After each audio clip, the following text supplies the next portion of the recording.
meeting was properly called and posted. I'll certify that it was. And I need a motion to approve the minutes of August 31st as presented. Pat Hanson, seconded by Tom Thompson. Before you say all in favor, there is a typo on page 2. Discussion held on creating new social worker AIU.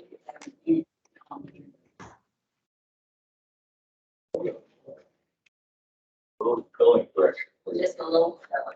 Where's, Social worker. Somebody read it. New social Right here? worker aid is AID. It's AIDE. AID? Okay, I can take care of that. Any other corrections? Okay, so all those in favor, signify by saying aye. Aye. Opposed? Motion carried. Communication, got anything, Mike? If you guys get a chance, stop the health department, they're open, really, really nice. They're open. They're open to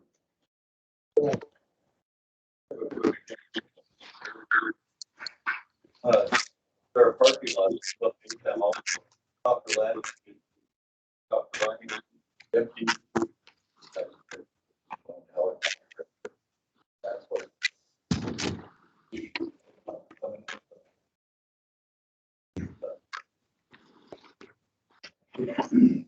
Other than that, I think we should maybe put this on our own.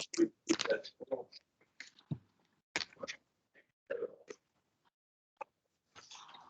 That's the road. Make a motion to Get motion by Bill to switch 7 and 8. I'll support Seconded by Paul. All in favor, signify by saying aye. Aye. Opposed? Carried. Okay. Now we can take care of the considered carbon credit agreement on turnover here. Okay, good evening, everybody. Got your, credit agreement summary in your board packet that I put together, kind of going over the general stuff that we had. We talked about at the end of July when we were here, and you guys authorized me moving forward, working with Blue Source to develop a carbon development and marketing agreement. And Josh Strauss from Blue Source, Vice President at Blue Source, is here today to give us a little presentation on what the agreement is going to look like and the kind of the partnership that they will be having with Iron County, based on you guys' approval this evening. I would imagine we'll wait until the end of Josh's presentation for questions. But I would also remind you that the specifics of this, especially of the stuff that I sent you guys, there's some proprietary information in there. So we'll kind of take Josh's lead on where we go deep into the weeds and delve on some of that stuff. And I'll turn it over to Josh for the time being. Josh Strauss, the floor is yours. Thanks so much, Eric. And thanks everybody for agreeing to take some time to let me present to you guys this evening. I've been working with Eric on this for many months now, and I think that this is a really pretty excellent forest carbon opportunity. So glad to be working with you all. And what I'll do right now is I was planning on sharing a screen.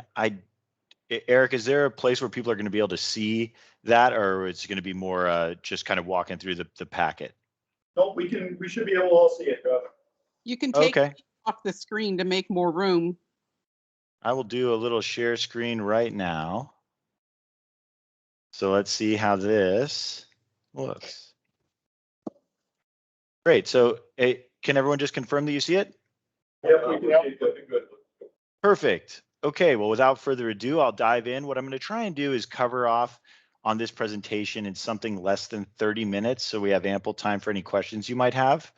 What I'm really going to try and do is explain a little bit about who Blue Source is for a lot of this, and just provide our bona fides of why we're really pretty much the peerless developer in this space right now. And then I'll talk about in this particular context, how does project development really work? How do you make a carbon project happen? And then we'll talk about at the very end, before I think, which will probably inspire more questions, just the actual project performance based on the analysis we've done for Iron County up to this point. My name is Josh Strauss. I'm a vice president here at Blue Source. I have been with the organization for 9.5 years at this point. I've worked in all sorts of different aspects of the carbon project development space, all the way from sort of boots on the ground work and entry level implementation through to managing greater implementation from start to finish on select projects, working with all of our contractors, et cetera. And nowadays, I actually manage our entire forest carbon team. And predominantly my day-to-day focus is on what they would call, or what you would call procurement or business development, right? So talking to landowners and landowner organizations like yourselves about the potential value for forest carbon and how that could be integrated into your forest management outlook. BlueSource, the organization that I work for, is the oldest and largest carbon offset developer in North America. We were very proud to celebrate our 20-year anniversary this year, which is definitely about a decade more time than anyone else has been doing this. We're pretty well awarded in this last, over the last 6 years, we consistently have been winning the environmental finance, which is a sort of organization that gives away kind of the Oscars of this sort of thing. We've consistently won for 6 years straight, best project developer as well as best offset originator. But we work in a number of different project types, but absolutely bread and butter for us is forestry. It is the primary driver of our business, and though we work in other project types, those are basically adding some diversification to our portfolio. At this point, we have 74 operational forest carbon projects in the U.S. alone. We also have some in Canada, and our U.S. acreage at this point is now over 3 million acres of forest being managed with both timber and carbon in mind, all under the BlueSource auspices. My team of forestry professionals is now 15 deep, and starting next week, I think it'll be 16. So rapidly growing to make sure that we can appropriately, really scale in concert with our project expansion. But everybody on this team has at least a master's in forestry. I personally have a master's in forestry and a master's of environmental economics focused on econ and policy and carbon-related issues. And we really do partner with every type of organization under the sun, from NGOs like TNC and Audubon to for-profit large timber operators like the Forest Land Group or Campbell Global, to public entities like Michigan DNR or some of the counties here in Wisconsin, which we're really excited about, starting with Bayfield being the first to have signed up. This map right here shows just kind of the dispersion of our projects across the country and the various, just showing how many different ownership types there are. You can see we've got quite a presence in Alaska as well with some of the tribal corporations. But most relevant to this discussion is really our experience in Wisconsin and Michigan. By far the biggest operator in Wisconsin and Michigan of forest carbon projects. We at this point have generated about 70% of all the carbon offset credits ever created in these two states. And though this list says 15 projects, we're now at 17 just recently with 2 new sign-ons from really promising counties in Wisconsin, those being Ruskin and Washburn. So really excited to have them working with us as well. The program that all this takes place under, right? So when you talk about generating carbon offset credits, they have to be stored on a registry. The registry is a large nonprofit body, in this case, the American Carbon Registry, that does the work of serializing carbon units and providing a platform so they could be traded and sold. We're responsible for over 55% of all the projects on the registry and well over 60% of all the credits. And also, I think pretty relevant to this discussion is just being a public entity is a fairly unique thing in this world. Historically, there haven't been a lot of public land projects, and BlueSource is really the only developer who's worked on them. But at this point, we have a wealth of experience in it. We've worked with 3 different Massachusetts cities. We've worked with 2 different water authorities in Pennsylvania. We're working with the Michigan DNR, and then we're also working with 3 different counties in Wisconsin. So really enthusiastic about this kind of new world of opportunity for public entities. And there's some real unique aspects to bringing these projects forward, but we're glad to have got that experience under our belt and pretty much have it down to really move things forward smoothly with those types of organizations like yourselves. So enough about BlueSource. let me just talk a little bit about the meat of project development. I don't want to say this is a very, basic level slide, but I feel like I don't want to jump in assuming too much. But the fundamental idea here, like what is a forest carbon offset? The idea is that there's large companies or any company that has an emissions footprint that they want to address. Now, there's many reasons why they may want to. It could be because their shareholders demand it if they're public. It could be because they think it's going to be beneficial for marketing for their products and services.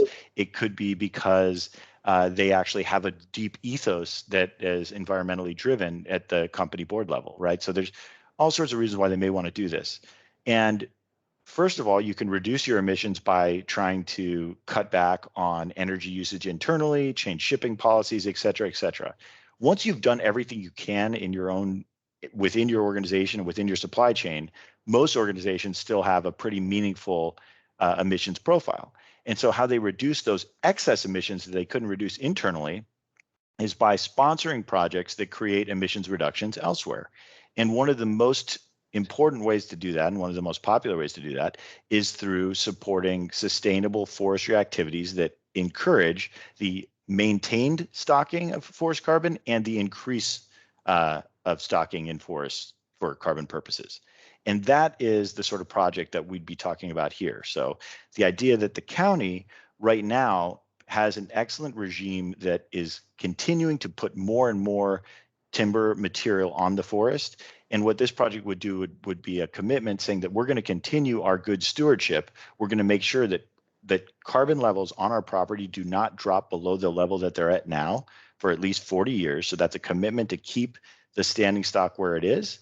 And then if we continue to increase stocking, which is envisioned, we'll be able to generate more credits based on that increasing stock.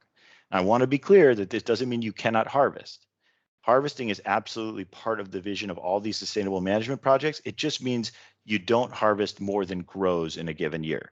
And I don't want to go too deep into the analysis right now because we can talk about it later. But so I imagine as people start thinking about what are the implications, the key thing here is that Eric and I have talked through in detail what your current vision is for management, and we've built that into the project estimates. So all the kind of considerations of just how many credits can be generated are based on your current sort of vision for sustainable management.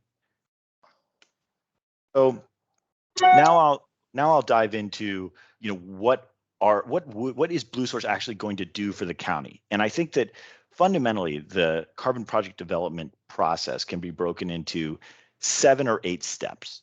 The first one is a project feasibility analysis, and that BlueSource has already done. We get a bunch of detail from a landowner. In this case, Eric was able to work with me to get me all the detail that we needed to have a clear view of what's actually out there in the woods. And then we model out what a project might look like. Now, if the project looks good, which this one certainly does, then you move into steps basically 2 through 7. We are currently well within step 2, where you talk about contracting and how you might work together. Once you actually can come to an agreement on a contract, then we list the project formally on the registry, the American Carbon Registry that I mentioned earlier, and then move into step 3, which is a detailed carbon inventory across the project area. Now, these kind of carbon inventories are quite similar to, I would say, like an academic level of rigor in the detail of data collected. It's a series of permanent continuous forest inventory, or CFI plots, that are placed on a grid across the entirety of the property and will be revisited on a 10-year schedule to make sure that we're carefully tracking all the various carbon pools. Meaning, when I say tracking, we're going to be measuring within these fixed radius plots diameters of trees to the 1/10 of an inch, the height of the tree to the nearest foot. We're going to be looking for carbon defect. We're going to be measuring even standing dead trees. So it's a wealth of information. And once we pull all that data in, then we move into the modeling and documentation phase of the project. The modeling and documentation is basically going to take that information that was recognized from the inventory, put it into all the forms that are necessary for the registry to approve the project, and also for the verifier, which is the next step, to actually review and audit the work and confirm that the quantification of carbon has been done appropriately and that the carbon claims being made are actually accurate and legitimate. So following the modeling and documentation, we move into this verification. The verifiers are a third-party body that has no, non-biased, no connection to BlueSource, no connection to the project owner. They're going to come in and they're going to audit the project, and we're going to, BlueSource in this case, will defend the project's design to them, answer any questions they have, and there'll also be a component where they go on site and do some field auditing. So they're going to actually go to the various, a small selection of the plots that were measured, and go replicate the measurements and confirm that the actual data that was taken in the field is accurately being represented. So go through those steps. Following successful verification, you go to this final step of review by the registry itself.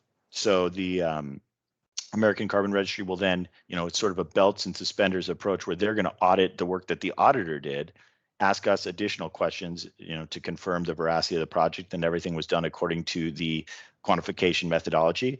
And once they've blessed the project, then we actually get issuance of those tons. Now I use the term ton and I use the term credit and I use the term offset.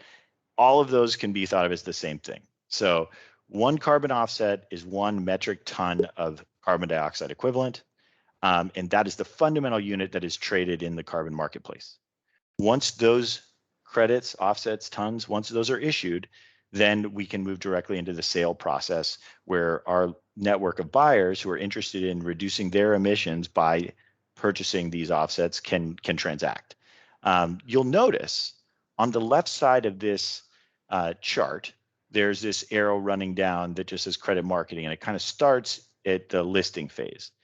What BlueSource does is we start to, as the project gets moving, we start to let some of our larger clients know that this project's in the works, that this project we expect will be issuing credits at X time, so we can kind of prime the pump and get the market excited about these particular credits and hopefully create a bit of a buzz and even some competition between buyers to drive up pricing. So that's something that we do for all of our projects. And then by the time we get to that credit sale moment, or by the time we get to that credit issuance moment, it's our goal to have a buyer basically lined up so that we can transact the minute that the issuance takes place. So it really minimizes the wait for the landowner to receive any revenue. This whole process takes about 18 months from the listing of the project till the sale of the first issuance of credits. And so no need to look in this super detailed Gantt chart here and go line by line. All this is to say is those steps that I showed you in the previous slide, like starting at the listing point, it really is usually about an 18-month schedule. And we have found consistently that we've been able to hit that sort of timeline. 12 months of it are what they call the reporting period. That's the period under which the credits start to accrue. Once that 12-month period is complete, then we can move right into the verification, which usually takes about 4 months. And then following that, we'll do the registry audit and the issuance, which takes 2 more. So whole thing about 18 months. A little bit about like in the nitty gritty of doing this development work. Like one of the things that we really pride ourselves on is that my team over the last decade or so has really built all of our tools up from scratch. So we have proprietary tools for most efficiently modeling the carbon in forests. We have these honed for different regions of the country.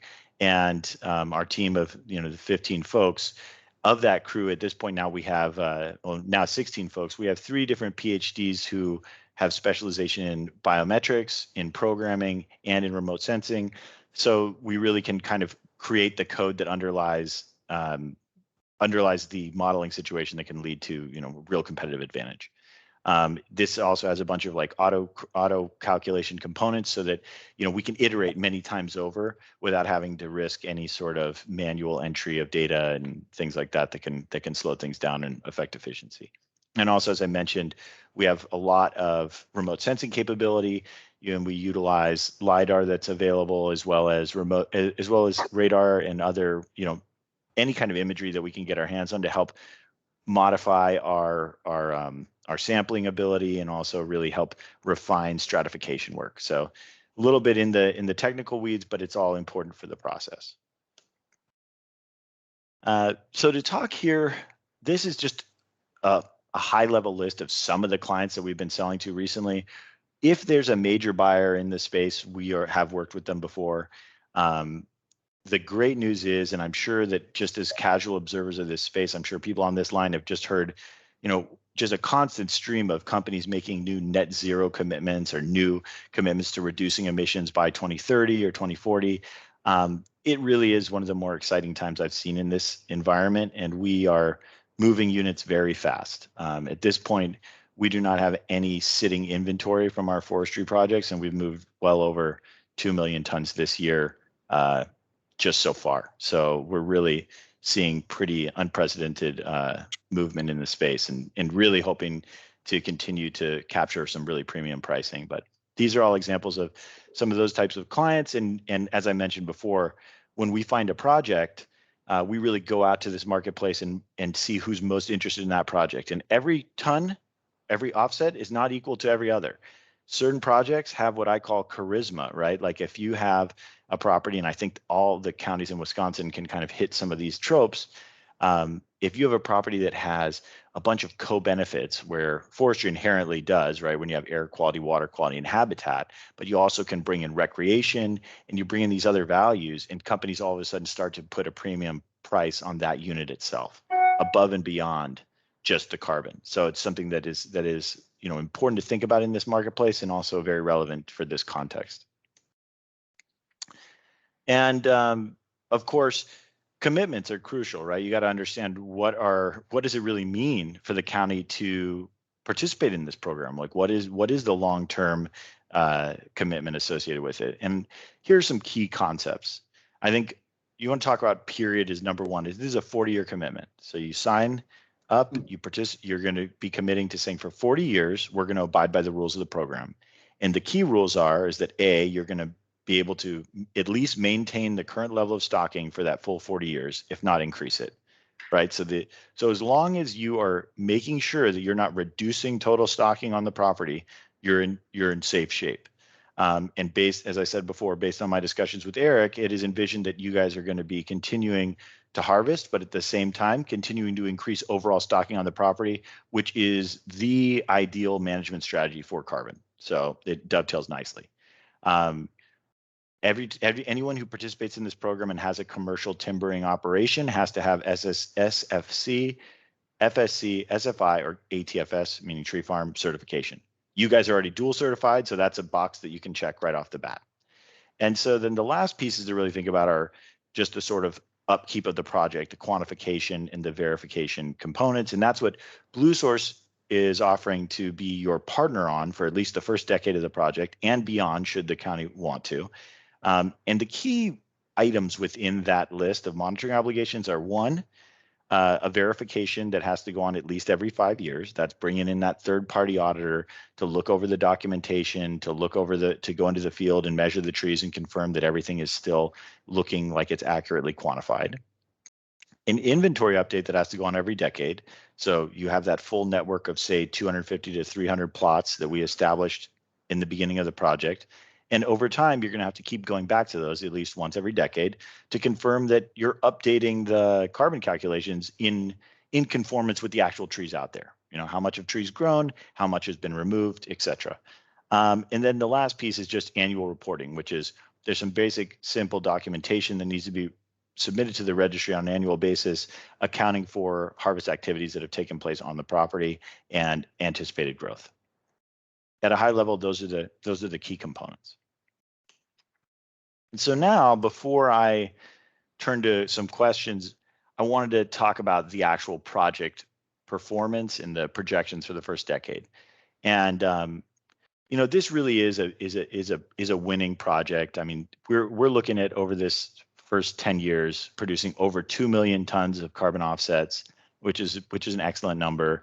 And over the lifetime of the project, so the full 40 years, you could generate another 3.8 million. So this is something that I'm just showing credits for the anticipated first 10 years that is involved in this BlueSource proposal, but you've got a whole lot of runway to generate a whole lot more credits. And as I mentioned before, because even though our contract's only a 10-year contract, we're very flexible. The idea is we want to give our landowner the opportunity to move on their own and to change their strategy after 10 years and not feel obligated to work with BlueSource moving forward. But if you would like to, we're more than happy to continue the relationship, and we do with many of our clients. But let's talk about, like, bottom line here. When you think about what this means for the county, we're talking about well over $11 million over this 10-year period. And that's take home at the end of the day, expenses done with, Blue Source payment done with, everything handled. And that's at a very modest price of $8 per offset ton, which I fully expect we're going to be able to beat handily. But I always want to underpromise and overdeliver on these things.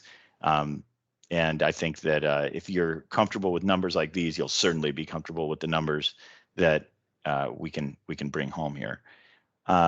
So with that, I will pause and see if folks have any immediate questions. I'm more than happy to go back to slides and to go into more depth on any area. Yeah, I have a question. You're selling carbon credits. The companies you list, what is the benefit to that company? Why would they buy a carbon credit? How do they put this in real terms?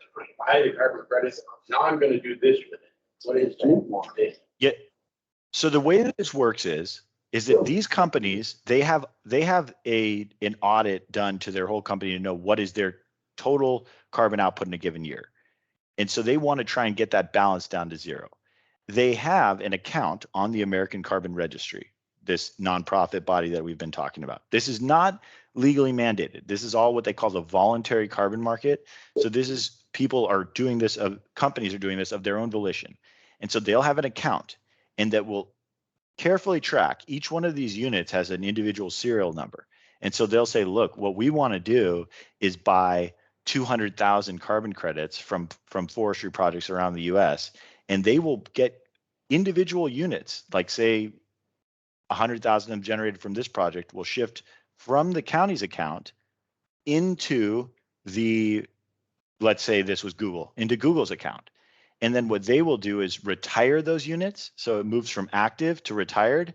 And then that has, in essence, absolved them of that many units of emissions for that given time period for that year.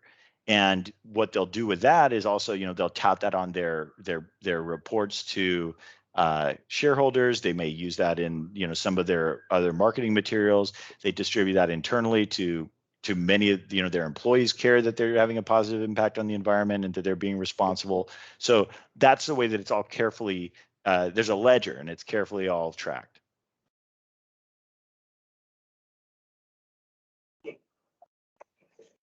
How do you measure those 2 million tons that you were talking about first 10 years? So the 2 million tons are a combination of two different components.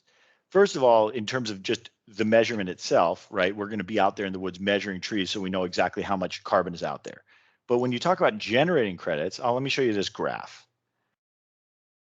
Credits are generated from two different things. One is ongoing growth on the project. If you look at that dark blue line, the hashed line, it's going up at a modest rate. That's showing the amount of growth happening in a given year.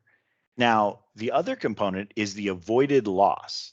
So what that steeper light blue line is showing that if the county chose to pursue a different management strategy and was not going to commit to maintaining the forest stocking at the levels it's at, here's what it could do if it wanted to maximize short-term revenues from timbering activities.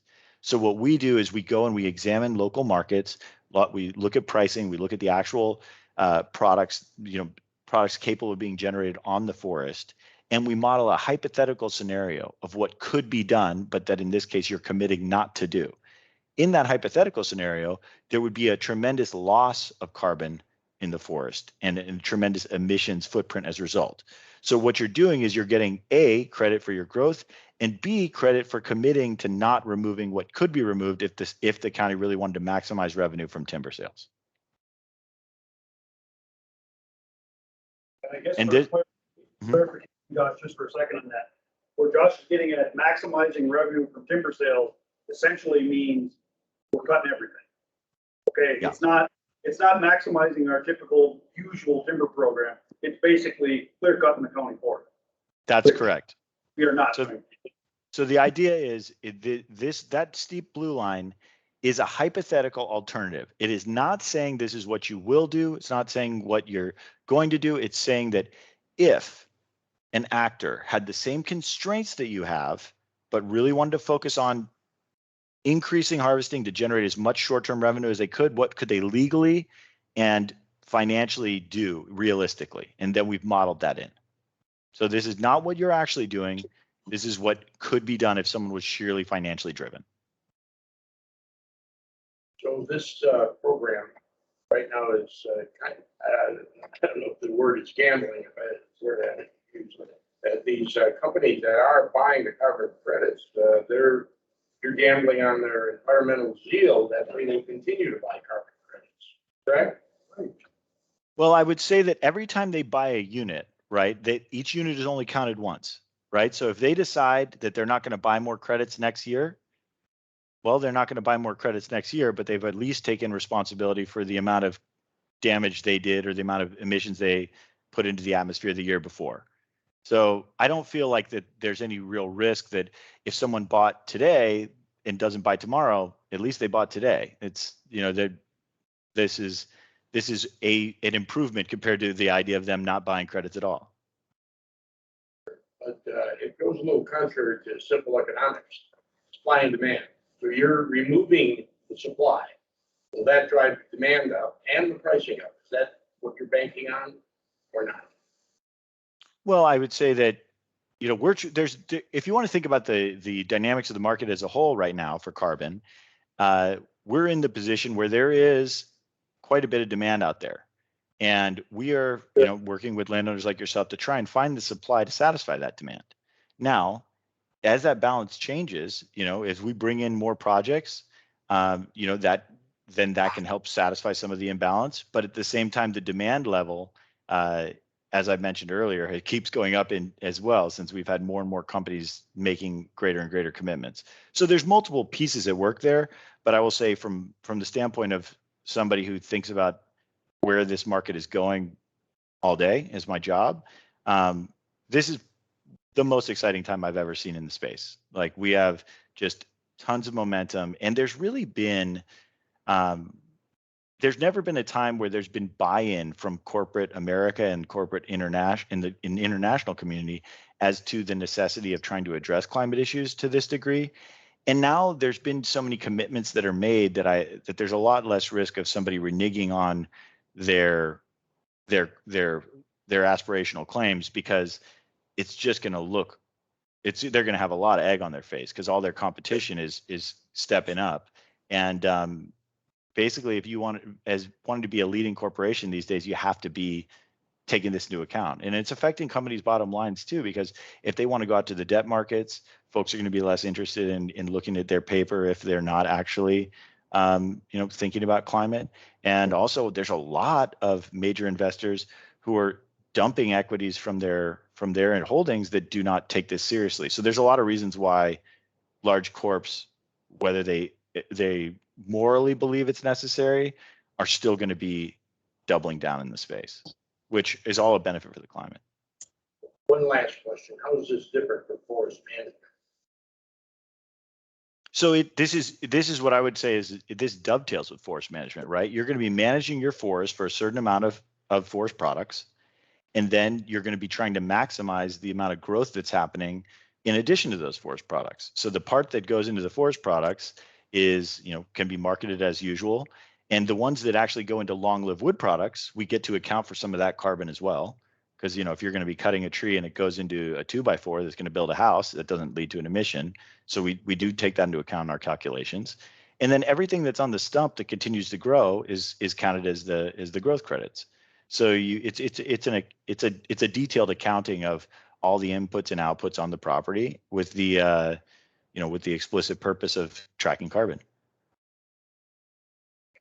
One other thing I guess I would like to add too is remember that Blue Source is a for-profit company.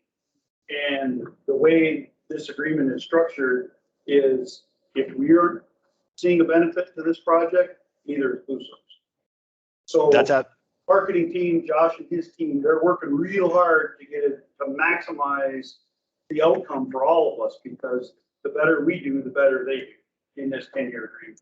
So they have a real incentive to work in our best interest, because it's also in their best. Yeah, and I just to emphasize what Eric's saying there, that importantly, like at no point does the county ever write a check to Blue Source. At no point does the county ever pay for any expenses associated with the project development during the term of our contract. Blue Source has all the skin in the game. We pay for all the inventory. We pay for all the verification work and all of that. And we don't get reimbursed a penny until we start bringing in revenue for the county. And so everybody's incentives are really well aligned. Every dollar that the county gets, we get a fraction of a dollar. And that's a model that we've been using for Blue Source's 20-year existence, and we have not had an issue with it. And it's I think really effective for making sure that everyone's going for the same goal. Because we sold a product that a company is expecting to be able to use as a credit, is there any liability if you were to have a huge wildland fire or some kind of species?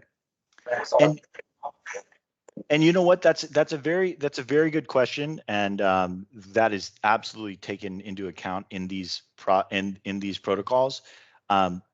For all projects that participate in the American Carbon Registry, about 1 in every 5 units that it would be generated by the project does not get issued.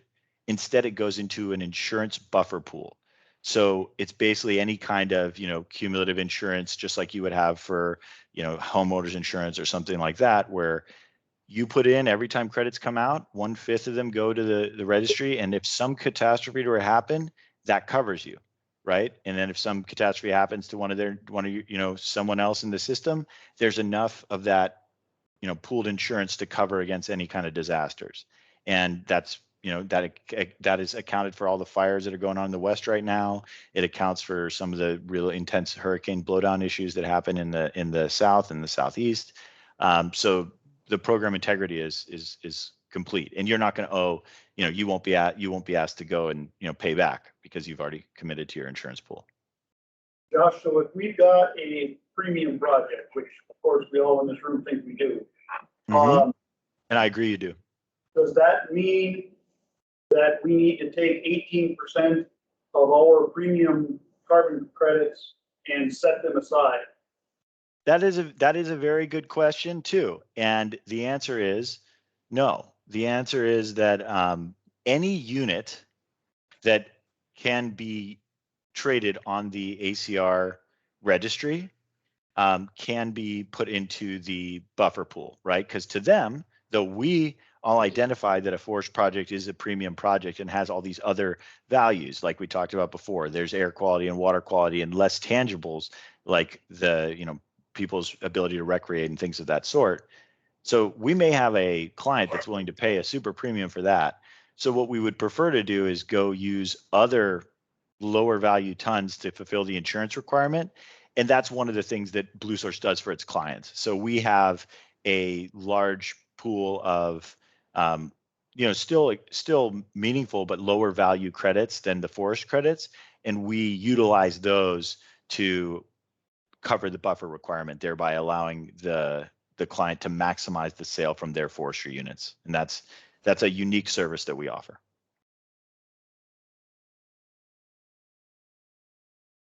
Anybody else have any questions for Josh? I guess my last point is I just want to reinforce yet again, the American Carbon Registry is a 40-year commitment. So we, entering into this agreement, we as Iron County are making the commitment for the next 40 years that we're going to follow these protocols. Our agreement with Blue Source is a 10-year agreement. They're going to get this project going, get it marketed. They're going to, as part of that project process, they're going to work with me to educate me on how the program works and how we would move forward. And at the end of our agreement, maybe we choose to go back to Blue Source, or maybe we decide it's something that we can handle. So that's all built into this agreement. But what we're asking for your approval of tonight is to enter into the 10-year carbon data marketing agreement with Blue Source, which involves registering into that 40-year commitment. We kept certain tracts of land out of this though, like some of them that have good minerals on them. Yeah, we made it clear cut. We have included those acres because there is an out for those companies that would potentially wanna mine those areas. Josh, you wanna touch on that just a Yeah, little bit? happy to discuss. There are provisions in the protocol that allow for the removal of select areas of a property. All you have to do is account for the total number of credits that were generated from that particular area.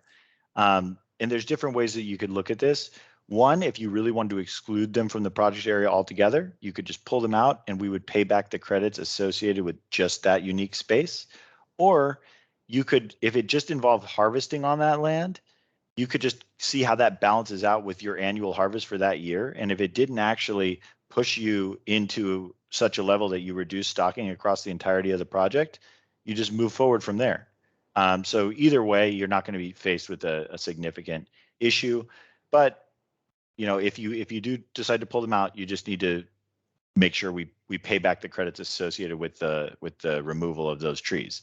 And if there's going to be somebody paying top dollar for the mineral removal, you just include the cost of replacing the carbon credits into whatever they're going to pay. And we've done that on, for multiple landowners. Right. And the other layer of that's unique to the counties in Wisconsin is our lands are enrolled in county forest law. So the first step of that process would be getting it withdrawn from county forest law. That's done by the state. If it got to that point where it was removed, well, then we have to address the credit issue at that next level. But as Josh would say, that wouldn't be something that Pioneer County would be looking at addressing. You would be looking at rolling that into an agreement with somebody else. We're not talking about millions and millions of dollars here over the life of this. It's something that they have to offset that balance in the carbon registry. That's right. I just want everybody here to know that. Yes. I remember. Yes, it's on the money company, like the carbon credit that we're looking into, and they're truly on board. Yeah, and I knew that. I just wanted everybody. Yep. And the one area that we did back out of this agreement with Blue Source is the potential pipeline reroute. Because the pipeline reroute will change it from a forested state to an open state. So we would be negative carbon there. So since we have that area identified, that's already taken out of that. Doesn't change anything we're doing, but we've already addressed that. Before we get into an agreement with Josh, and 15 months from now, we got a new pipeline being built, we got to deal with it at that point. What about a trail system? If we would have some major rebuild of a trail or. It's going to be absorbed into our typical harvest stuff. Their projections right now on they've got a projected growth rate across the county forest. And as long as our harvest level stays below that growth rate, then currently it's less than half. It all gets absorbed into our day-to-day operation.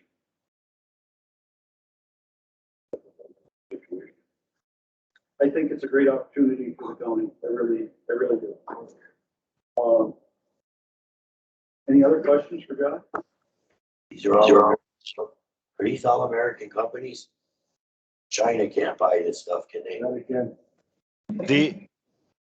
The credits can be sold to anyone who has an account on the American Carbon Registry. The majority of the buyers are almost entirely American companies, but many who have international presence. I don't know of a single Chinese-based company that's been heavily buying from the American voluntary credit space. I think it's just too expensive. They buy cheaper credits, if they're even buying them. But the majority of our clients are like blue chip American companies, like the ones that you saw on the list earlier.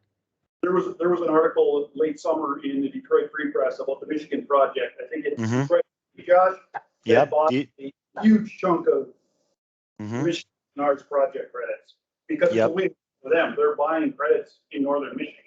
I wouldn't be surprised to see those same kind of things here in Wisconsin. That's exactly what I would expect. So one thing that we've been seeing, and there's different trends in these marketplaces, but one thing that people or organizations really like are things that are close to home. So DTE saw that DNR project came and they snapped up everything that was going to be generated in the first 10 years right away. And I would expect that we're going to be seeing companies that have a presence in the lake states and maybe other energy companies being the first ones to step forward with premium pricing. I think that we're going to see it.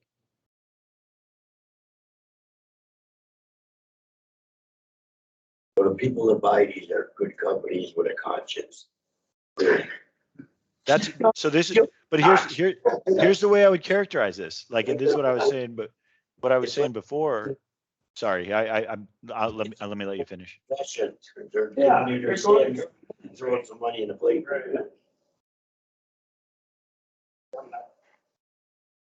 So I'm not sure I heard that question perfectly, but just in response to the idea, and you guys can repeat if I'm not responding completely, but in response to the idea of like, these are good companies with a good conscience, I think that 100% of this is voluntary, right? Like this is not a thing where they're compelled to do this by any law. So just by taking that action, paying money that they don't have to pay to eliminate credits of their own volition, that in itself is meaningful.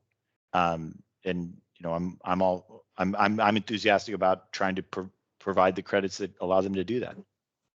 So if this falls apart 15, 20 years, nobody buys our credits. We're still on the hook for the full 40. Well, the way that what would happen in that case, right? If you wanted to just terminate the project, you'd have to give back the credits that you've generated. So if nobody buys them, you just give them back. If you've sold, let's say you've sold 1 million of them, and now we're in year 20, and you need to find a way to pay back those 1 million credits. Well, if the value has fallen apart, you may be able to get them for pennies, right? So then you go and you buy a bunch of really cheap credits because nobody else is interested in buying them anymore, and you pay the registry back. Carl, I think what you're getting So they're at sold is, once and that's what it. happens if in 20 years, nobody's buying carbon credits anymore? Our on the hook at that point is those 5-year verification audits and the Yes. 10-year remeasurement. That's right. That's where we're on that's part of the 40-year commitment. So think of it, it's a lot like the MFL program in Wisconsin that you sign up for that has mandatory harvesting and things like that. There's positives to it, but there's also a cost. And that's the cost to joining the carbon registry is a minimum every 5-year mandatory audit. And every decade, we have to do a re-inventory of those plots. That's right.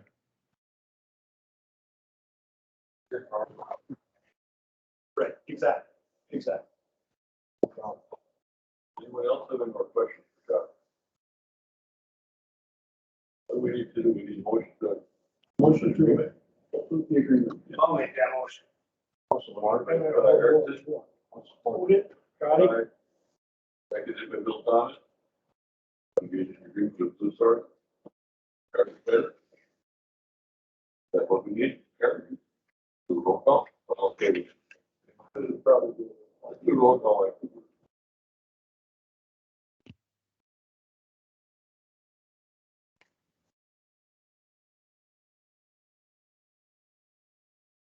Mr. Thomas? Yes. Mr. Snyder? Yes. Mr. Kroll? Yes. Mr. Hanson? Mr. Erickson? Yes. Mr. Sendra? Mrs. Roberts? Yes. Mr. Thompson? Mitchell? Huh? Yeah. Mr. Hillary? Mrs. McComas? Yes. Mr. Penardi? Yes. Mr. Francis? Yes. Mr. Young? Yes.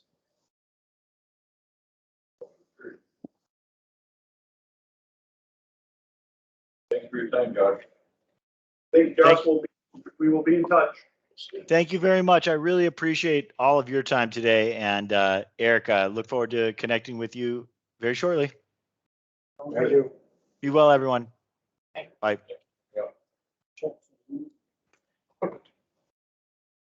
Okay, so we go back to community department heads and chairman report. Start off with a community report.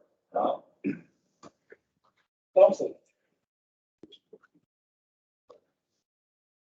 As of today was 1 million $540,560.21. Last year was $1,507,693.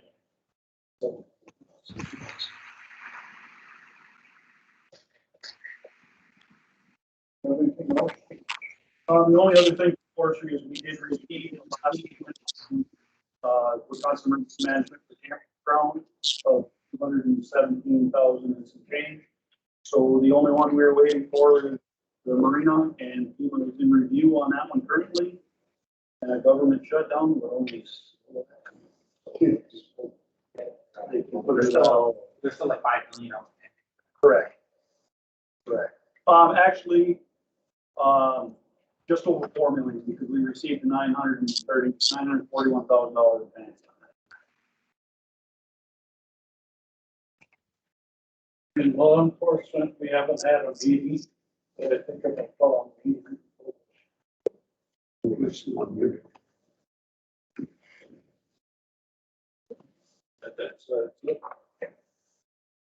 So we're getting a little closer with economic development, getting some new business into our personal business.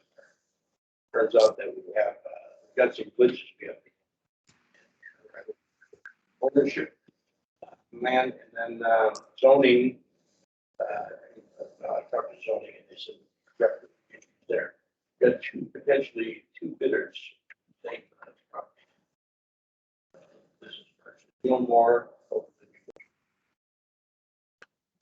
Other than that, that's it.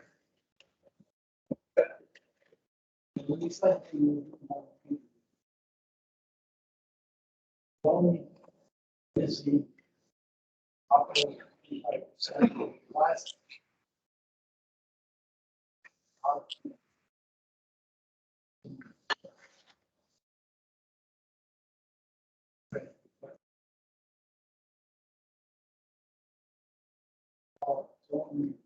Airport, parking, national parking lots. Contract this out. I don't want to prepare to start stripping on the. An airline is taking. Did you go with what, this Friday? They're really trying to get the outdoor for. Sometime between 12 and 3, they don't have that.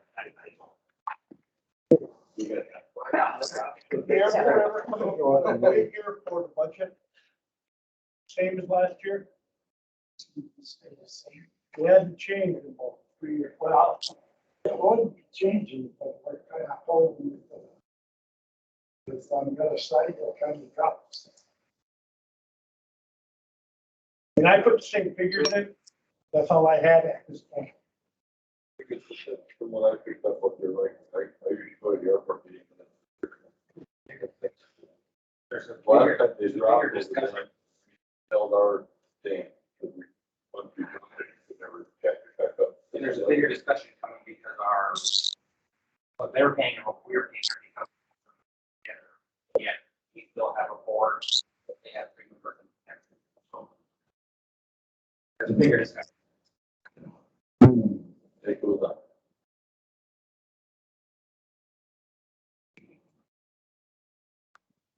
That's it, that? Okay, on finance, the court reported stable tax due to lake lots of $42,000. Their revenue was over 80,000 from last year. And the question of who pays for the damages to highways and marking number 12 our agenda for the tax. Several departments will vehicles now and hopes to receive them May 22 or 23. We discussed the bathroom fairgrounds and approved an increase for the chief deputy of $2 an hour to reduce higher salary for deputies. Discussed the raise for IT director after its first 6 months. The position was advertised 50,000 and 5,000 raise will bring that amount. Also agreed to 1 week vacation this year, 2 weeks on the first anniversary of his employment. We discussed the Kubota tractor and over $7,000 loss in the back. This information is about to send this back to the county board on tonight. The coroner was present to ask committee to consider making the position a full-time county position in benefits. Number 15 on the agenda. Call for 5 minutes and questions. Human Services. Rich Jenkins from the DA's office gave an update on the progress of current human services court cases. Krista Olson reported there are still 3 vacancies in the early season. Food costs for in-person meals now at $10.82 and probably go up during the next year. Jail will be charged 75 cents more in next year's budget. They also asked for a $1 increase in salary for the elder benefit specialists. 22 budget. We voted to hire Holly Schwartz as social worker aide. We're still working on the social worker position. Adult placement costs are way up over last year due to 2 adults placed in high cost institutions. The human services deal with the 2021 budget so far. Cali gave the board a report on job turnover and application positions in 8 counties. 1 county had a 50% turnover. Another lost 5 employees to retirement and others who went to work for other counties. The numbers said they had received a lot of applications. Most of them were not qualified for the position they offered. Iron County Human Services is not alone, filling the employees. And lastly, the ADRC open house will be October 29th and 22. Invited your We're about to have trees, right? Yeah. Of course. Well, the trick or treat, yeah, you gotta do. I hadn't thought of that. At least wear a mask. There you go. I got my. So the Board of Health, we had a meeting prior to this meeting. Some clinics are coming up, they're posted on the Facebook site. Noticed before I came here. COVID-19 booster shots, also called health department, people scheduled. Some extra, there's health department in the building. Delta variant is making its way through Iron County. Precautions like we were before, I guess. I like it. Bill. I have nothing to report on Memorial. Just that. For that meeting. I missed this. Oh, yeah, it's next year. I was thinking about the, Oh, what's those movies for, oh, whatever. I was thinking about the LTC meeting because Jen ain't here. We had the UW extension meeting, and we went good, everybody was staying busy. Can't think of anything in particular. I know it's a bunch of reasons, but. Didn't change much. Very Just the salary increase. Yeah, it wasn't too much of anything.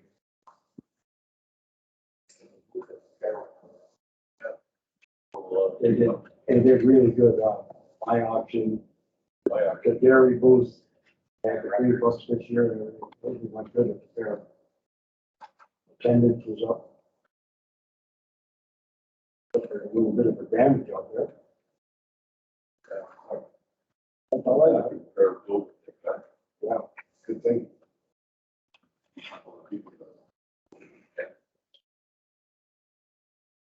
All I have.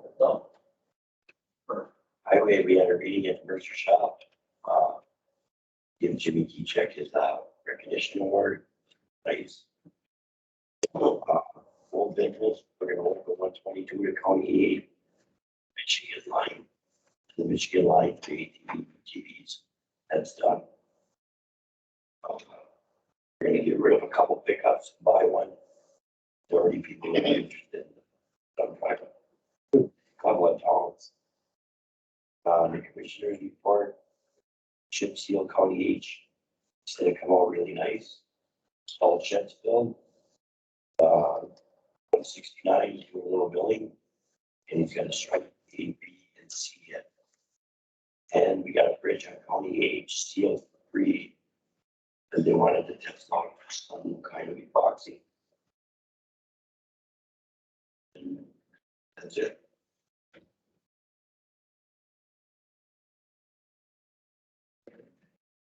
Thank you. Public comment. Anybody have any public comment?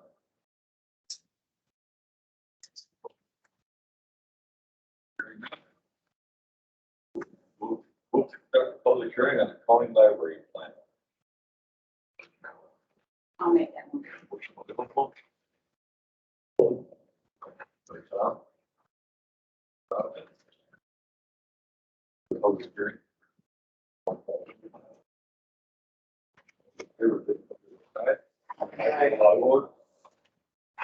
If anyone has any questions, our excellent library person is here.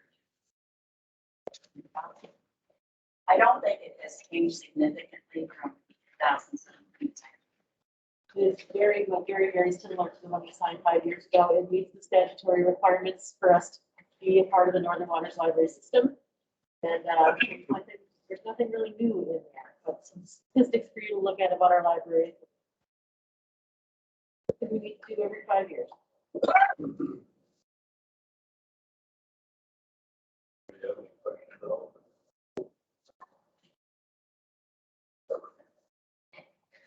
I agree. I'll make a motion to control. Before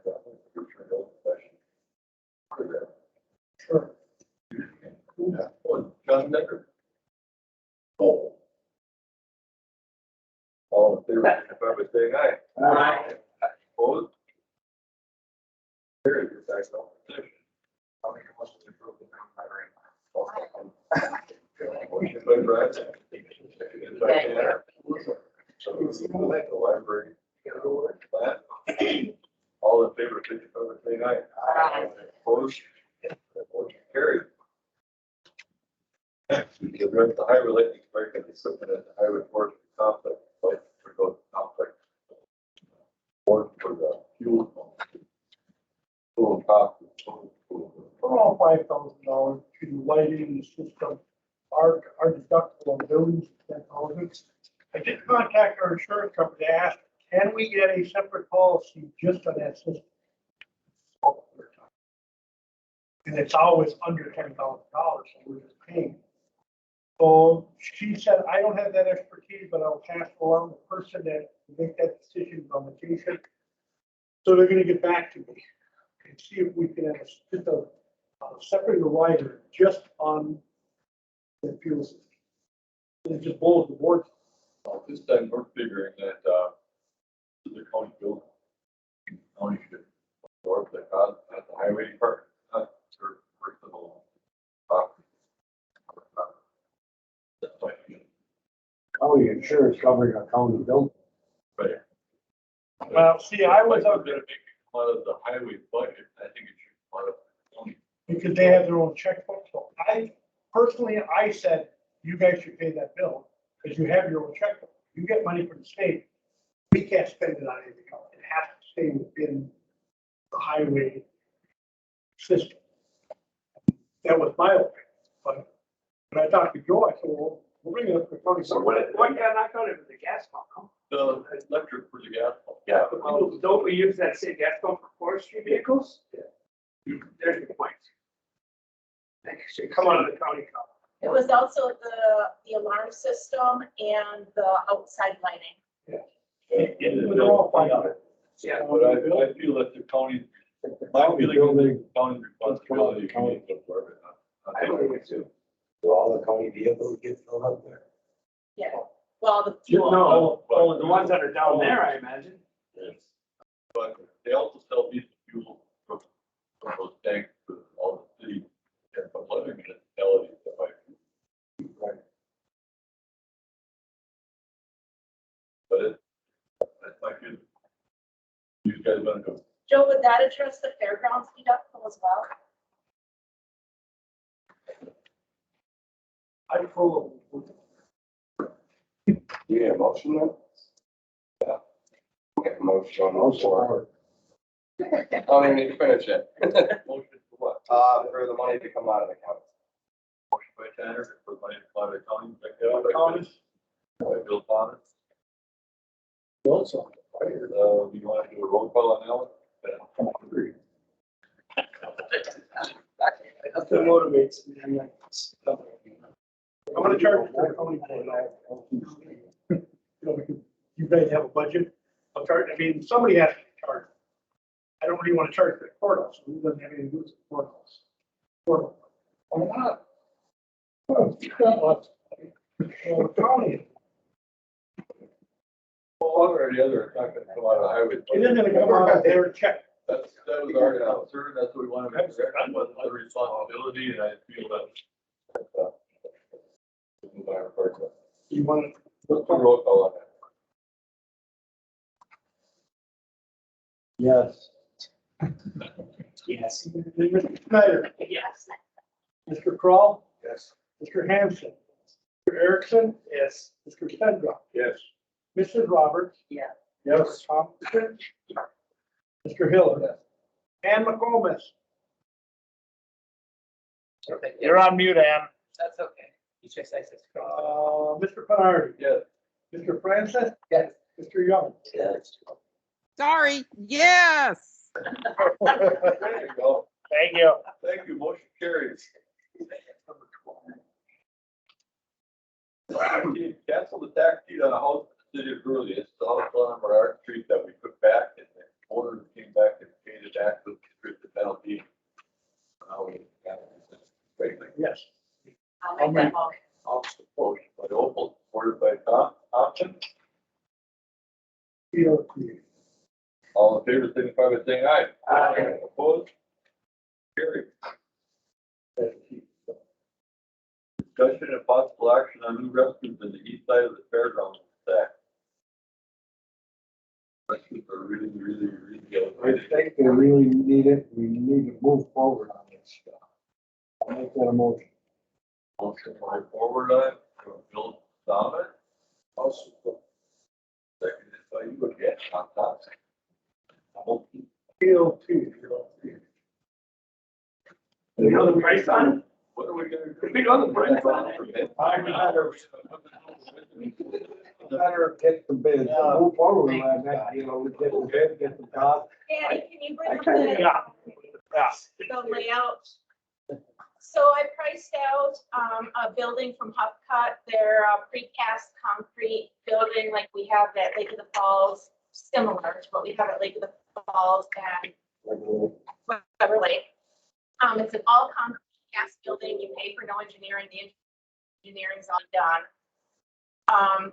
The price delivered was, is that 214 or 217, Danny? I went too far, I think. No, it's at the bottom. 214,000. Oh, total, keep going. At the bottom. Roll. This is a bigger building. There, 214,2. Okay. So. Yeah. So this is, now go to the schematic, Danny. Make it move forward. Didn't they buy it? So this building would have 5 toilets in the women, 3 in the men's, and 2 urinals with 3 sinks in each, all handicap accessible, which the building right now is not. The biggest problem with that this year we had with the bathroom building is it's too small. It has residential toilets in it that cannot keep up with the constant flushing. We had to have a plumber twice, Tom, out there during the fair to. When we couldn't unplug it. Yeah. With things moving towards outdoor events more, this building would really help us market the fairgrounds to be used for other outdoor events that people would want to have, weddings, concerts, things where you need an open area. The building comes, this one would come in 3 sections. You have, or buyer, the landowner, has to provide the in-ground plumbing up to the pipe that comes out of the ground, and then this building is set right on it. All the electrical and fixtures are already included. Oh, the footings and the plumbing. So estimated with county or fair board, volunteer time and equipment, the building could be set and usable for less than $250,000. Still moving forward with that, Bill? We have to decide on. I just say make a motion to go forward. You I know, if say you bye. wanted to put it on bids, we certainly can put it on bids. Just for a reference, the bathroom building in the marina with the one shower, so that's the big difference, it had one shower, was $445,000. Big part of that. Get in the bathroom. Is on our audit. This is not an infrastructure right here. It's engineered already, It's in the engineering. correct. It's in the price. Upcut buildings, the engineering is Right. I remember a long time ago, we did a grant for a new restaurant in Shelley's Park. Yeah. And the engineering did more than the grant. Yeah. So we hired a local contractor. Put up on our own. In forestry, we've got two of these buildings now, much smaller scale by far, but they are really slick, clean, maintenance-free buildings. And when they come and you get them set up and hooked up and operational, any technical issue that they may have with it, like at Weber Lake, one of our toilets didn't work. And one of the hot water heater timer was not working right. They sent somebody up here to take care of it, fix it. Tara, was that the only proposal you got? That's the only one I got right now. If you want to put it on bid, it can go out on bid. I mean, we can also spec it out. We can spec it out as a cast concrete building. I think we should. And Anyway, just so we can. That much money. Back it out, back it out as pre-engineered. Whatever you say, Bill, I'm right behind you. I don't know where they're at with pricing, but it's a weird world right now. Pricing is astronomical. Oh, Things yeah. are coming down. You can see that, it's all coming down. Like Falls or the Weber Lake, the harbor, and they all got the same kind of building. Well, the other thing, I guess, to remember about the Huffcut building is, I mean, that they're pre-made in Chippewa Falls. There's like a 4-month lead time for that. Our Weber Lake one, we ordered in late last year, or late the year before we got it. I mean, it was 4 to 5 months lead time. Yes. So, and you're gonna have similar if you build a different one. The hard comparison on a prefab concrete building is Huffcut's the only one in the Great Lakes states that builds this. Otherwise, you're talking about up in Washington. There's one other contractor out west someplace that makes a prefab one. So to compare apples to apples, you're gonna be shopping out west and your shipping costs should be. Yeah, it'll more than justify the. Right here. Or you put it out on bid and you're looking for a bathroom building with 5 women's toilets with 3 sinks. You know, looking at these same things and just seeing what a contractor comes in at, as well as giving Huffcut the opportunity to bid. Yeah. That would probably, also legally, we have options. Well, I think that's the Bill motion was for Steve. Yeah. Go ahead, call for bids, build a new restaurant. Yeah. Is that something we can start on now, or do you want to wait till 2022? I think, you know, if we start on it now, it'll take us. You're not gonna be paying for it till next year anyway. Oh, I believe you'd like to get this up and running before next August for fair time. That would be great. I think you should. It's gotta come out of somebody's budget. It could go in a 22 budget, because it probably won't be. Exactly. Much money. Let's talk to the president of the ASAP so we can get the ball rolling. Yeah, it's gonna take a little time. I'll put $40 million in the budget.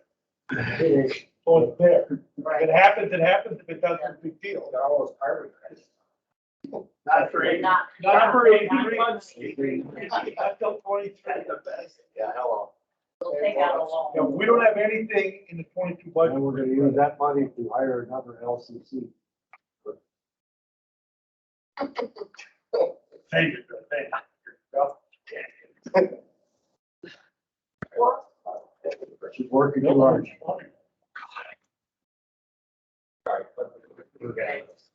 Well, we need an all. Okay.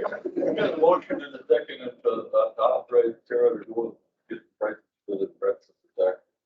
Fairground. Call for bid. All in favor, signify by saying aye. Aye. Opposed?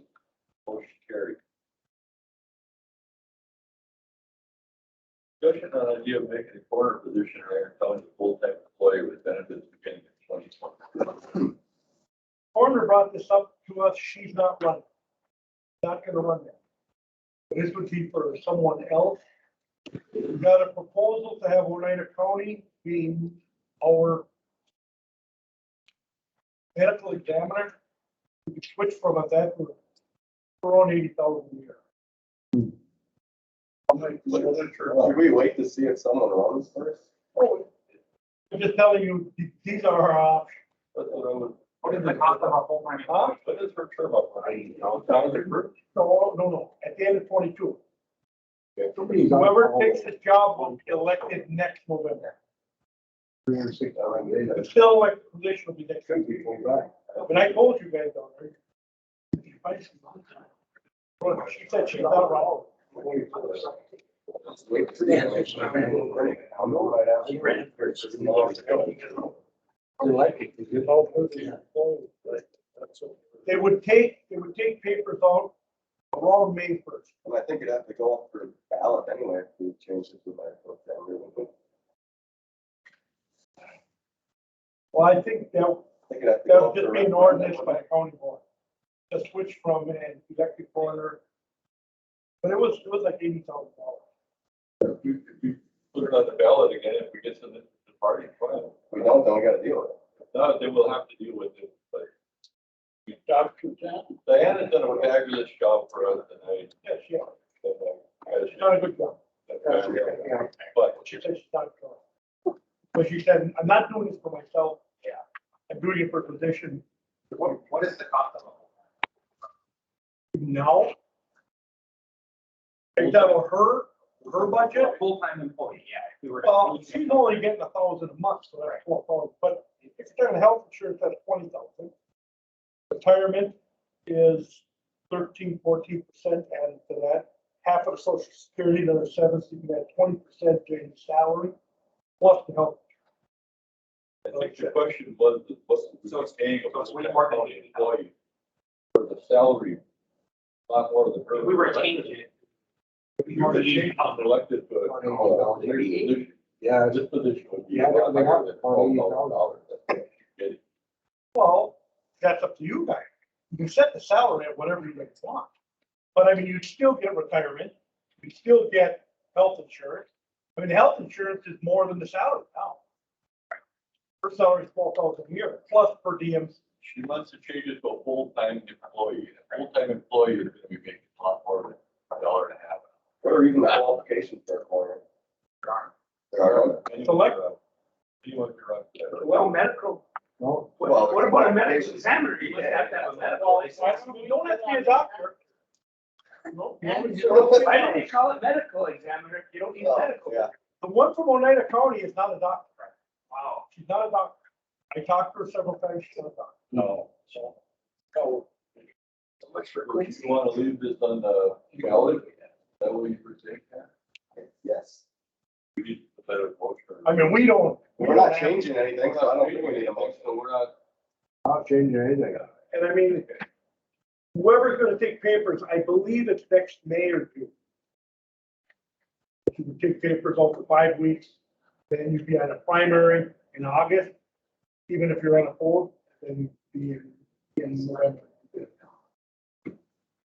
Well, by this time, there's no action taken. I mean, she asked me to bring it forward, I told her, And you did. Next, you ready, guys? Road road use permit for Joe Eva Sanchez. I'll support. Motion by Pat. Supported by, was that you, Bill? Yeah. Supported by Bill Thomas. I'll jump in. Aye. All in favor, signify by saying aye. Opposed? Motion carried. Here you are. Discussion and possible action on ordering 2 towers for Sheriff Department 21 and 22 budget. We were told by U-Haul Motors that they only have 5 towers on stock and they're not gonna get any more for a year and a half. So we put our claim on 2 of them for now. The order is open for something like 18 hours for the cross. Yeah. But it's something that we really need to address because they're not gonna get it for. I make a motion to approve the order. Also, these were the sheriff's. He had budgeted for these already. Yeah, yes. In next year. Yeah, right. There's $80,000. Second by Grant. Yeah. Put forward, reserve the 2 towers. Thompson. Thompson. GLP, PLC. Further roll call again. Okay, so we're spending the money, I guess, $40,000 feet. Mr. Thomas. Yes. Mr. Snyder. Yes. Mr. Crawl. Yes. Mr. Hammer. Mr. Erickson. Yes. Mr. Sendra. Yes. Mrs. Roberts. Yes. Mr. Thompson. Mr. Hill. Yes. Mrs. McComas. Looks like a yes. Yes, yes. Okay. Mr. Fennerty. Yes. Mr. Francis. Yeah. And Mr. Young. Yeah. Motion carried. 17. Make a motion to adjourn. No. Oh. We go. Just trying to avoid it. When I did that. He doesn't run our meetings like that. You hungry too or what? There, reconsider purchase the new Kubota tractor and attachments for courthouse satellite building placed in the 2022 courthouse budget. It was already in the budget. I forgot to say that night, but I got mad and I apologize for that. I know that didn't help. I kind of, it was already in the budget because that's what the plan was, put it in the 22 budget. And when we brought it to the finance that day, we started talking about it and Mr. Nancy said, the only problem with that is I really need it for the snow blower part. And by the time I get one in February, it's gonna be half over, you know? So that's when finance said, well, why don't we do it now? And we had it in the budget 3 years. We had it in the budget. We purchased one. And our chiller, we decided that our chiller was more important at the courthouse for 80,000 than a tractor for 35. So we never did buy a tractor. We just ended up with a chiller. And Mr. Nancy came to me about 3 months ago and said, hey, I really could use this, especially for snow blowing. And you know how it happened? It didn't work out, it was wrong. And that's what happened. When they cut grass, it used to take us 4 days. Now it takes us 2 days. It's half the time to cut the grass because of the big mold. And Hacky isn't here 40 hours. He's here when he needs to do something, he's here, and when he's done, he goes home. That's 2 whole days that he's not here, that he doesn't have to be here, just for the long. Phil? I mean, it's like now with all the properties, 5 different properties. I mean, there's, last winter was an easy winter, but there's been winters where I've had 120, 130 hours of comp time built up myself, just from snow removal, you know. It's, the tractor we have now is a small John Deere tractor. Which is still gonna fall apart. You're just gonna use that to push it back when it gets far. No, it's like the front entry, this north entry here, it blows in with snow, so you have to use the snow blower, blow it out into the, because you can't push, you gotta push this snow all the way around over here. Because where the entry is, there's nowhere to put it. Now we can just blow it up or blow it into the lot and then you push it with the truck. Same thing with like the ADRC building, that north entrance. But this entrance, sometimes you're 5 feet high, you can't even get in there. I think next year we really have to advertise it. From lawn mowing help for you. Well, we tried this year, nobody, we couldn't get We anybody. never advertised it. We asked everybody. We asked one kid. Wasn't that in the paper? We never advertised. So we hired Tacky to be your helper, your construction helper, and he's making more than $11 an hour that we should pay a kid to mow the lawn. Yeah, I agree. And because he's tied up doing this all the time, it's putting you further behind in your job that you're trying to do. So is that a mower as well as? Yeah. It's a mower, Does it have a cab? and the bucket on Does it it. have a cab? Yes, that's right. Having heard all that, I'll make it. And it's We can diesel. consider I just want to know. purchase of the new Kubota tractor and attachment for a house and satellite building, based 2022. for our public park. That means we're gonna reconsider the tonight. Added it, so, which, As of right now. As of right now, John, as of right now, the board told them to send it back. Now it's $7,000 loss by sending it back. so reconsider would mean that. Or am I reading it? Well, I just wanted people to know how much it was gonna cost us, because at the time, we had no idea. We had no idea. We're not reconsidering. We're gonna sell it. You're saying they're not It says to reconsidering. reconsider to keep it. The way I'm reading it. That's the way I'm reading it. I'm saying, That's yeah, what I but- meant. Okay. It's up to you. The night that the board said to send it back, I said, when you find out how much you're gonna lose on it, do you wanna discuss it again? And you guys said no. Now that we know we're losing $7,000, we're discussing it again. Okay, so that's what it That's actually under means. that was under the principle that. Not putting it in a budget, but not sending it back. That's what it came down to, yes. I don't think anybody has highway. They can use our brand new. Brand new what? It's their biggest one, Kathy. The last Bucket time on it. they plowed, the highway plowed here, didn't they? That was before, year before. Well, you can't have the highway. It was over $5,000. Since the shop all. No, but I mean, we used to have other people do it. It was always in the 2000s. When Mr. Mazzulio quit and he became on the board, he insisted that we have highway do it. Highway really didn't want to do it because they were starting at 7 in the morning.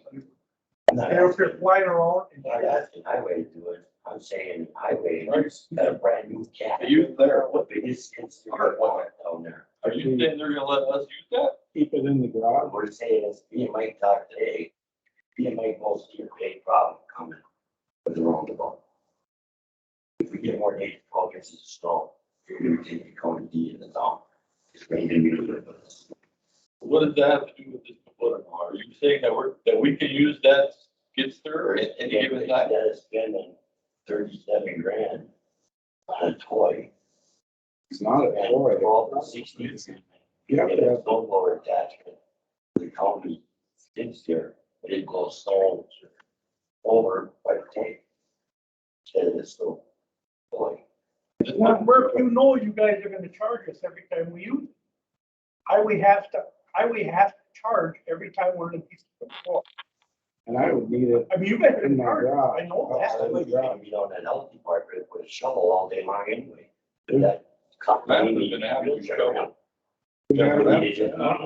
This snowblower Murph is not gonna go on that ramp, it's too wide. I understand that, but it ain't gonna, once the snow gets built up, this thing ain't gonna push it back. It'll sit and spin. No. It sounds like the main purpose of this piece of equipment. Health department building It's for all the buildings. and that one down there by the break. Yeah, 4 properties. that are seeing. And they mow the lawn with the Yeah. 50-inch mower deck on it. I mean, 16. 60. Buy one for $4,000. So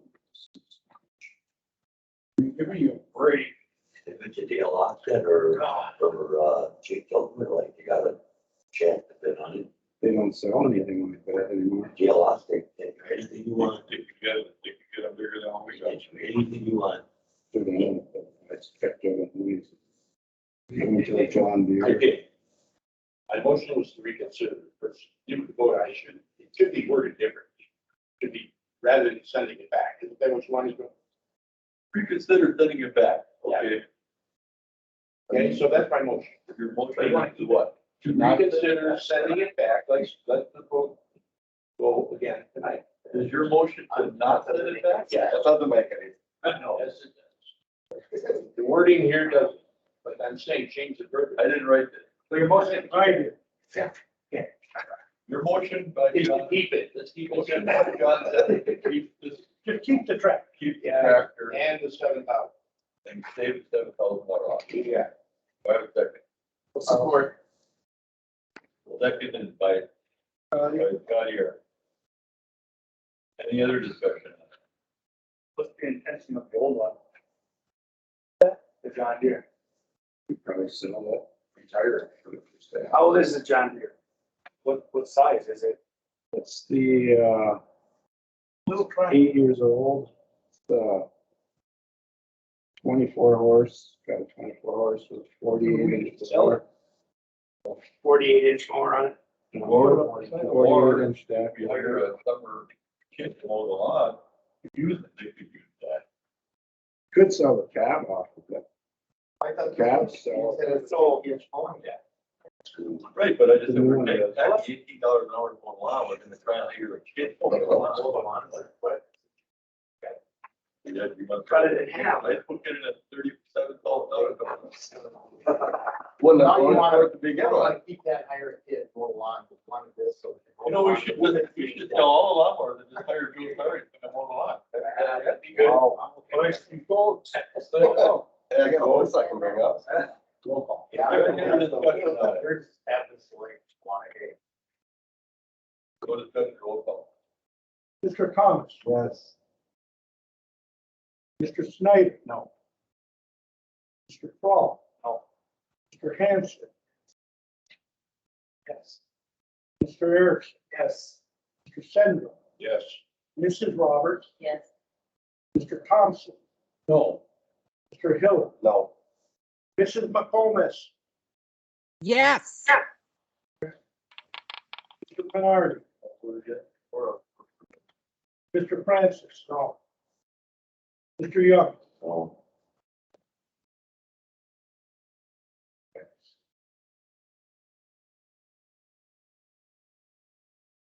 Count them again. 1, 2, 3, 4, 5, 6, 7 yes. And 6 no. So it does pass. And besides that, Joe, or you said that you had found where it was stated that finance could only approve items below 2,500. Mike said you can't find. we're gonna find out, find it again. Okay, good. They get laid off, I'll go in and books and I'll find it, I'll have you all a copy. Okay, I good. remember Mr. DeRosa saying it at a meeting, but I don't know. I had it, I showed it to you this once and then boom, I had it cut out. Statute on it. Was it just in the minutes or was it a resolution? That was made. It was a resolution, it was supported by, Tom Ennis. And I think you were, I think Tom's the one that seconded it. You know how long ago that was? I think it was like. I mean, Mr. DeRosa was here. I remember the Like conversation. 2008, 2010, but I'm gonna find it. But if we can't find anything, But It that's should be, what I was I thought thinking. it should be, you guys, Yes, we need a new resolution because 2,500 isn't any amount of money. well, we don't let you have 10, 20 grand. That was bubble out. Or 37. So Or either way, we need to find out what it is. Yeah, I know what it is. Yes, but we should get a resolution to rate. I don't want to have It's in the minutes, all right. What we need to do, what we need to do is we should make any major purchase a full board approval. That's why I told Mike could have been done this one. Yes, and I agree with it. Now, I'm gonna pound on the table and say from now on, yes, Mike, it's going to be a full board agenda because I'm not gonna put crap anymore. But what's the major purchase? Anything more than 37 employed Yeah. in the major purchase. That's not Yes. budgeted. That's out of the budget. Because if it's budgeted for, we can't run here all the time. No. No, once you got it budgeted, but now this was being put in the 2022 budget that no one even seen yet because the budget's already been ready for it. Yeah. Well, you're saying it was in the budget for this year, well, not in the budget, we didn't see it. Anyway, I put it in there. It didn't get to that point because we had the discussion of. anyway, we're gonna keep track. Does anybody wanna make a motion on number 9? Let's adjourn. Adjourned by Sandra. Yep. Seconded by Pat Hanson. All in favor, signify by saying aye. Aye. Opposed? Motion carried. We should watch you.